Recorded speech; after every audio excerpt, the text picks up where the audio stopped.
बातमी आहे, दोन मित्रांमध्ये मद्यपान करताना वाद झाल्यानंतर मित्रानेच मित्राची लिंग कापून हत्या करण्यात आल्याची पिंपरी चिंचवडमध्ये एक खळबळजनक घटना घडली आहे। मद्यपान करतेवेळी मित्राने शिवीगाळ केल्याने त्याची ब्लेडने वार करून दोघांनी आपल्याच मित्राची हत्या केली आहे। त्याचे लिंग कापून त्याचा मृतदेह एका विहिरीत टाकून दिला। ही घटना शनिवारी उघडकीस आली असून या प्रकरणी चिंचवड पोलिसांनी अभिषेक उर्फ डल्या गायकवाड याला अटक केली आहे, तर अल्पवयीन मुलाला ताब्यात घेतलंय। गणेश भगवान रोकडे असं हत्या करण्यात आलेल्या तरुणाचं नाव आहे। या घटनेनंतर परिसरात एकच खळबळ उडाली आहे। चिंचवड पोलीस स्टेशनच्या हद्दीमध्ये क्वीन्स टाउन सोसायटीच्या समोर रेल्वे पटरीच्या जवळ पडीक जमिनीमध्ये एक विहीर आहे आणि त्या विहिरीमध्ये एक दुर्गंधी येत असल्याचा संदेश पोलीस स्टेशनला प्राप्त झाला आणि त्या संदेश प्राप्त झाल्यानंतर पोलिसांनी घटनास्थळी जाऊन पाहणी केली, तर त्या ठिकाणी पाण्यावरती एक बॉडी तरंगत असल्याचे पोलिसांना दिसली। त्याच्यानंतर मग बॉडी पोलिसांनी फायर ब्रिगेडच्या मदतीने पाण्याच्या बाहेर काढून ससून हॉस्पिटल या ठिकाणी पुढील कार्यवाहीसाठी पाठवून देण्यात आली।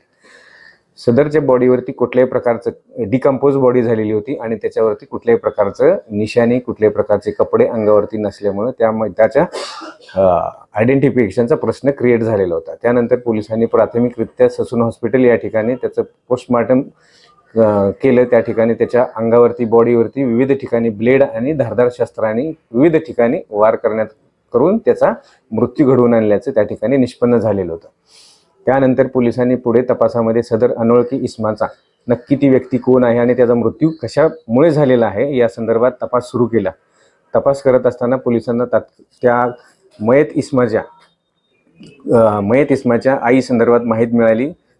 सुनीता रोकडे म्हणून नावाची महिला ही बौद्धनगर झोपडपट्टी पिंपरी या ठिकाणी राहत असून तिचा तो मुलगा असल्याची माहिती मिळाल्यानंतर पोलिसांनी पोलीस पथक तिच्या राहत्या ठिकाणी जाऊन सदर घटनास्थळी पोलिसांनी काढलेले फोटो आणि तिचा शूज आणि चप्पल्स वगैरे त्या वस्तूचे फोटो तिच्या आईला जाऊन दाखवले पोलिसांनी ते फोटो आणि त्या सगळ्या चीज वस्तू पाहिल्यानंतर तो तिचाच मुलगा गणेश रोकडे वय वर्ष 18 असल्याचं तिनं पाहून सांगितलं। त्यानंतर तिला पोलीस स्टेशनला बोलावून पुढील कार्यवाही करण्यात आली।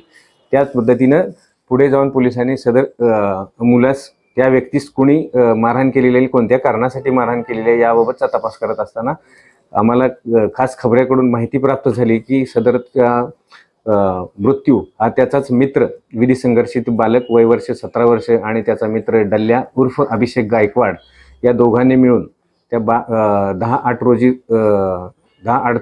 रात्री रेल्वे पटरीच्या शेजारी एकत्रितपणे दारू पितच त्यांच्यामध्ये अचानक उद्भवलेल्या वादातून त्या विधी संघर्षित बालक आणि डल्या गायकवाड यांनी त्या गणेश रोकडेचा ब्लेड आणि धारदार सुऱ्यासारख्या कोयत्यासारख्या धारदार शस्त्राने त्याचा अंगावरती विविध ठिकाणी भोसकून वार करून करून त्याचे कपडे काढून त्याच शेजारीच असलेल्या पडक्या विहिरीमध्ये त्याचा मृतदेह टाकून दिला आणि त्याच्यानंतर ते तिथून पसार झाले। साहिल आपलं विधी संघर्षित बालक ताब्यात मिळाल्यानंतर ह्या खुनाचा उलगडा झाला आणि आम्ही याच्यापर्यंत पोहोचलो।